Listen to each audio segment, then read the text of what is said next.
Topic here is Black Studies, Black Futures, and Afrofuturism. At the end of this session, you want to be able to define the terms here. You want to use the source worksheet as you come up with required sources in the slideshow. And then we are going to try to work on developing character based on your understanding of African American studies. I'm going to first begin here with racism, even in a galaxy far, far away, which is actually a reference to one of the scenes that you're going to look at. Before we get into Afrofuturism, we're going to look at these two sources here. The Jetsons, which was a cartoon that aired regularly during the 1980s, and it was about a family in the future. And as you watch this particular cartoon, you'll notice there's no people of color.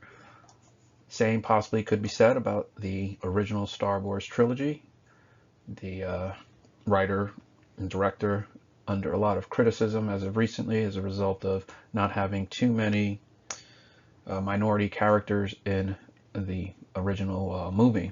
So we're going to look at the trailer. We're going to watch the opening for the Jetsons. The task for today is going to be to use the themes. I want you to develop a character and to place that character in a certain setting, possibly picking from one of these four historic events. All right, so let's start here. African American Studies. Kind of the point of the AP African American Studies course. It's examining the global influence of Black expression as a result of racial inequality. Here it talks a little bit more about the field and what it's designed to do. And Afrofuturism is reimagining the Black past. It's a past without oppression and envisions Afrocentric future. So that definitely seems to be a different approach here. You know, we're not looking at the past and trying to create stories. We're trying to create stories, art, music, film, fashion that doesn't even reference some of that oppressive history. The coin was turned by Mark Deary. You're going to have to look at one of his sources. And this is what comes up when you conduct a Google search for Afrofuturism. We're also going to be making some references to The Gift of Alvin White as we come to the end of the course. The Gift of Alvin White, which is one of the first things we looked at, which pretty much looked at the absence of African American heroes and figures in American history. This source here by Mark Deary. Not required, but here's some of the information here that I think is important is down in this section here. Can a community whose past has been deliberately rubbed out? So once you're thinking about Africa and that dark continent that we had talked about, because that's kind of what he's bringing up here. If it's been deliberately rubbed out and whose energies have subsequently been consumed by the search for legible traces of history, imagine possible future. So what kind of future thought process can one have if somebody does not understand their past? And in this particular reading here, he's questioning that issue, and we'll look at the required source because he does bring up a couple of good points. Here's that source, Culture Zone, Black to the Future. And the important section here, the genre speaks most clearly to those who are dissatisfied with the way things are. Let's see. Black people have been cut off from their African ancestry. He brings that particular point up, but he does offer a potential solution. Science fiction promises a future full of possibilities, alternative lives, and even revenge. So that's the difference here, where he's looking at science fiction and he's arguing that this can be rewritten or ignored. So you don't always have to focus on the negative aspects of the history. You could potentially ignore it, or you can rewrite it to represent your character development. Now you might see some similarities to another source that we looked at by Langston Hughes during Unit 3, where Langston Hughes was talking about the difference between being a poet and a Black poet. One reason for this absence is that Black writers have only recently entered the popular genre in force. So what we're looking at here, I guess, would be any of the sci-fi, comic book, any institution that doesn't have any Black writers, then you're not really going to have any story that's representing that particular um, that group. A further deterrent was that white literary establishment's desire for blacks to write about being blacks in a white world, a limitation imposed upon a limitation. So here you could even think about the Hollywood Shuffle movie that we had talked about. It's kind of the same point here. We also looked at this with the African American comedian. If you are presenting to primarily a white audience, what references with regard to black culture would they understand? What jokes? And he's kind of bringing up the same point, even though he's not talking about jokes. I'm just bringing that up as a side note here because we've looked at sources that kind of bring up the same point. Children use the images they see and the ones that they are shown. Imagine whiteness. This makes me think of one individual, potentially Lando Calrissian from Star Wars. If you watch the entire Star Wars original trilogy, you probably would only have one African American character that you can identify with, and that would have been Lando Calrissian. So at an early age, exposing children to characters in movies and TV shows and comic books that address racial minority issues, that could be something that might change the way the child views himself. In this portion of the required source, the author argues within the last 30 years, blackness is beginning to appear in media, and he argues that science fiction is the last hurdle for these racial issues, which is what he's advocating for: more black characters, black storylines within the realm of science fiction. Here we have just a screenshot: Afrofuturism, a cultural aesthetic. And what that means is it's a particular look. And you could also think back to the Great Migration, some of the things that we looked at, for example, the outcome of the Black Panther Party movement and how that started to influence the cultural aesthetic. We have some highlighted terms from the AP framework. Benjamin Banneker, a copy of his almanac. The individual is a mathematician and astronomer. Phyllis Wheatley, we looked at this poem from Unit 2. Sun Ra, which is an interesting point, linking African American experience, ancient Egyptian mythology, and outer space. Clicking this link here will take you to a sample of that particular music. This individual was a composer, mixing various genres of music, jazz being one of them. And we're also going to look at the trailer for Black Panther. As mentioned before, we did look at this particular piece by Phyllis Wheatley, the first African American to publish a book of poetry. And here we have a sample, I believe, from Unit 1. On this slide, required source. Let's talk about Black Panther and Afrofuturism. We have the trailer to Black Panther, and as mentioned before, this is just a screenshot of a news headline: George Lucas dismisses criticism of sexism and racism in Star Wars. By clicking this link, it'll take you to the movie Chasing Amy. And in this particular scene, one of the characters, who goes by the name of Hooper X, is addressing some of the issues with regard to no minority role models in sci-fi. And I'll let that scene kind of speak for itself.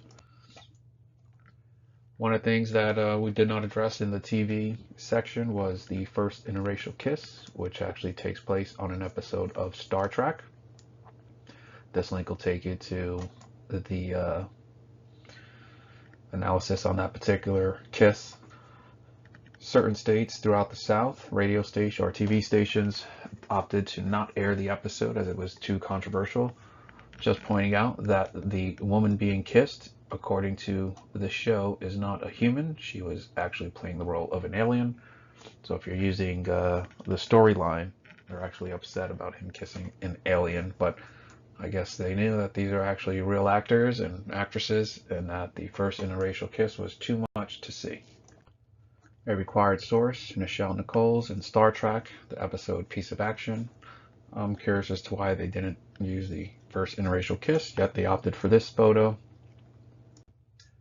Going back to the work of Sun Ra, we're going to be looking at the trailer for the film The Space is the Place, another required source for the AP course. Now we're going to look at a couple of examples of Afrofuturism, which is suggested in the AP course. And these slides represent slides for each individual. You want to think about these questions here. These are a repeat of the last couple of classes. Is there any expectation? Do you have an obligation to address racial issues in America? What about being criticized for not doing enough to change the status of African Americans? Or can you just make whatever piece of art that you're going to make and not address any of those issues? As well as these questions here. And then as you learn about some of these individuals, if you've never heard of them, that'll take us right back to the gift of Alvin White. Patti LaBelle, a singer, popular career. Clicking this link here will take you to this version of Lady Marmalade.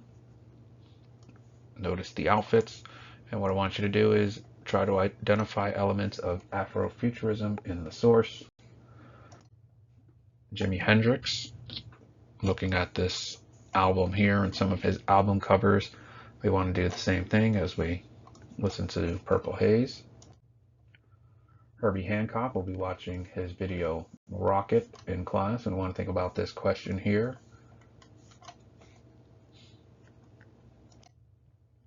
Africa Bambaataa, same process. We have the source link. And we want to think about this question here, as well as the other questions. Does he have an obligation to address any issue with regard to racial equality, social justice, or can he just make a piece of art? Missy Elliott. We'll be looking at the video Work It. Outkast, Hey Y'all. We want to continue to try to identify elements of Afrofuturism in the source. Janelle Monáe, Queen, featuring Erykah Badu. Another example we're going to look at here, although I'm not quite sure if everybody would classify him as an example of Afrofuturism with this particular piece here. Again, it's about reimagining the Black past, a past without oppression. In this particular song, This Is America, he does make good use of history as he tries to recreate some of the mannerisms from historical figures and events. We'll also take a look at the symbolism, and one of the reasons why I'm including this is the global impact. The song This Is Iraq, which kind of uses the same format for the This Is America Childish Gambino song. And I frozen on this section here because one of the things that he's referencing is the shooting at Charleston Church in 2017 by Dylan Roof, who would execute 9 churchgoers and write a manifesto in response to some of the racial issues that were going on in the country prior to. Here we have another potential source here, this one coming from 1904, the novel Light Ahead for the Negro by Edward Johnson. And we're going to be looking at a quick excerpt from that piece. Here we have Nichelle Nichols from Star Trek. At this point here, Martin Luther King Jr. urged her to remain to represent the importance of equality and black presence in the future, which goes back to the point about whether or not somebody has an obligation to do something for the improvement of the community.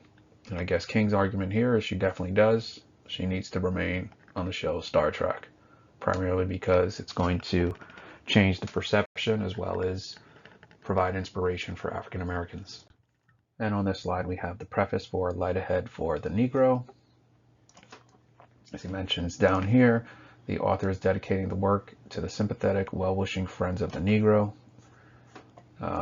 Here he talks about the character down here, and I like this part where he writes that it will then indeed be the sweet land of liberty for the black as well as the white man. So he's definitely recognizing that the impact segregation in the history could have on both races. What we're going to do now is take some time to develop some sort of original character, and I want you to think about the themes as you create the bio for your character, and then determine a historical context or setting for the character. And then you're going to share that with the class. At the end of this session, you want to be able to define these terms that are here. And here you have the definitions defined.